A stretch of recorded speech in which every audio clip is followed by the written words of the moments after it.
Big ബോസിന്റെ പുതിയ promo വന്നിട്ടുണ്ട്. അതിൽ ചോദിക്കുന്ന ഒരു കാര്യം എന്ന് പറഞ്ഞു കഴിഞ്ഞാൽ, എന്തിനാണ് ആ ബോണസ് പോയിന്റ് ജാസ്മിൻ വിട്ടുകൊടുത്തത് ഋഷിക്ക് എന്ന ചോദ്യത്തിന് ജാസ്മിൻ ഉത്തരം പറഞ്ഞത്, ഞാൻ അതിനുവേണ്ടി എത്ര ഫൈറ്റ് ചെയ്താലും എനിക്ക് അവന്മാര് തരാൻ പോകുന്നില്ല എന്ന് എനിക്ക് 100% അറിയാം. അപ്പൊ അതിനും ബെറ്റർ വെറുതെ വിട്ടുകൊടുക്കുന്നതല്ലേ എനിക്ക് തോന്നി, അതുകൊണ്ട് ഞാൻ വിട്ടുകൊടുത്തു എന്ന് പറഞ്ഞിട്ട് അൻസിബയോട് ചോദിക്കുമ്പോൾ അൻസിബ പറഞ്ഞ ആരെയാണ് ഇതിൽ ഏറ്റവും ഹൈലൈറ്റ്. പക്ഷെ അതേ മാറ്റി വെച്ച് കഴിഞ്ഞാൽ നമ്മുടെ സിജോ പറഞ്ഞൊരു മറുപടിയും കുറച്ച് പ്രായത്തക്കമായിട്ടുള്ള ഒരു മറുപടി തന്നെയാണ്. സിജോ പറഞ്ഞത് ഇങ്ങനെയാണ്, എനിക്ക് വിട്ടുകൊടുക്കുന്നതിനോട് വലിയ യോജിപ്പില്ല എന്നാണ് പറഞ്ഞത്.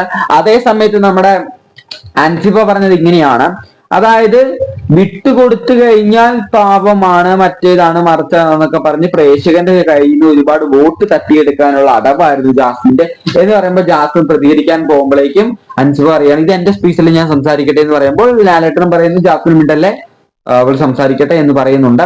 ഇപ്പൊ തന്നെ ജാസ്മിൻ ഒരു അടിച്ചമർത്തലായി.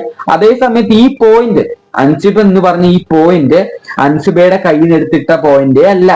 ഈ പോയിന്റ് കിട്ടിയേക്കുന്ന സോഴ്സ് എന്ന് പറഞ്ഞാൽ അത് നമ്മുടെ ജിൻഡപ്പനാണ് ഇന്നലെ രാത്രി പറഞ്ഞത്.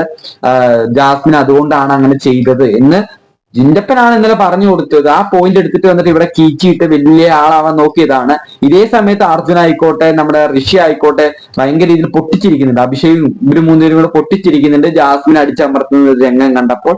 എന്തായാലും ഇതിനെക്കുറിച്ചുള്ള നിങ്ങളുടെ അഭിപ്രായം മറക്കാണ്ട് കമന്റ് ചെയ്യുക. ഇതുപോലത്തെ ബിഗ് ബോസ് റിലേറ്റഡ് ആയിട്ടുള്ള അപ്ഡേറ്റ്സ് ലഭിക്കാൻ വേണ്ടി മറക്കാണ്ട് CS Focus ചാനൽ സബ്സ്ക്രൈബ് ചെയ്യുക. Bye bye. ഒന്നിനു മുമ്പ് ഒരു ലൈക്ക് അടിച്ചു കേട്ടോ.